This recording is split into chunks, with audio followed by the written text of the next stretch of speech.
Well, it is a critical time for the wine industry as the region is forced to adapt to climate change.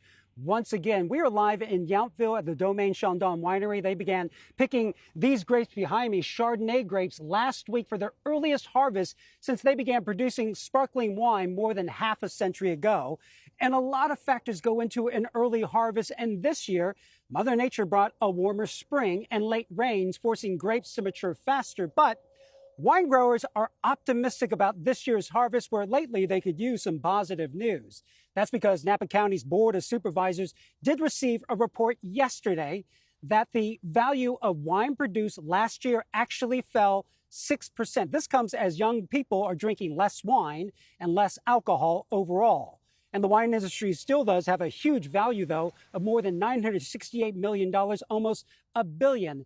And that same report found that wine accounted for more than 99% of the agricultural value right here in Napa County. And while the value of grapes used to produce red wine fell 7%, white wine grapes ticked up ever so slightly. I had a chance to speak with the people at Domaine Chandon about the changes and the challenges around making wine. I guess the first question is, what are we surrounded by right now? So right now we are at Chandon in our Pinot Noir block.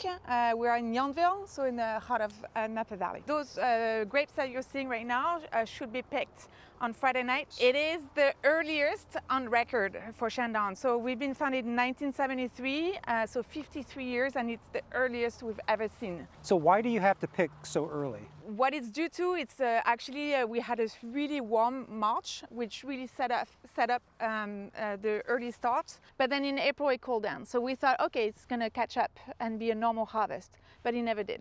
So unfortunately, climate change doesn't mean earlier every year. It means you just don't know. And so what did the weather actually do to the grapes? Can you show me here? Or? Yeah, of course.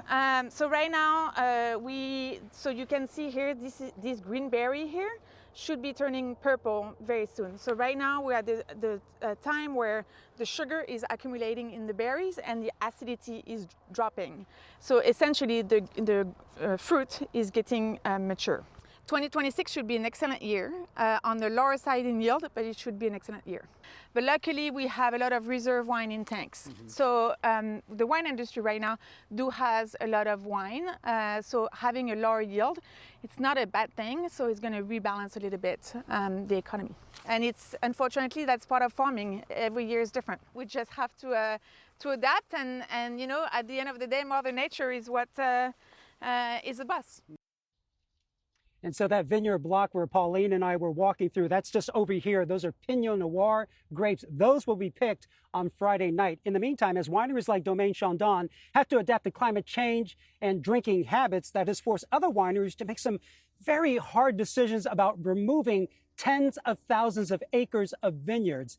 The California Association of Wine Growers found that over a 10-month span, more than 38,000 acres in California were removed. That's about a third of the size of San Jose. In the meantime, Mondavi Winery is also making changes.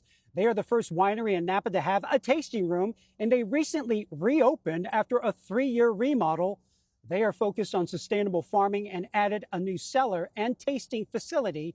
They say that all of it plays in a factor of getting customers to come back to wine. It's about how we tell the story of the wine. You know, we're really sustainably focused here at Robert Mondavi Winery. Toqueline Vineyard's now been certified organic, and I think that kind of detail is really important to today's consumer. It's not just about the wine, it's about what we're doing to make those wines. So winemakers are also navigating how to market to a smaller number of drinking adults. A Gallup survey found that 54% of American adults drink alcohol. That is the lowest percentage in 90 years. So with every dollar counting more and more in the wine country,